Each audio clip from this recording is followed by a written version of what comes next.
this tutorial you will learn how to install unsigned drivers in Windows 11 and Windows 10.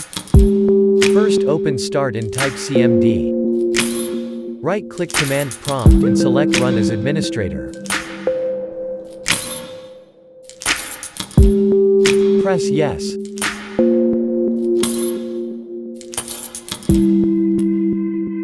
Copy the text that you'll find in the description of this video.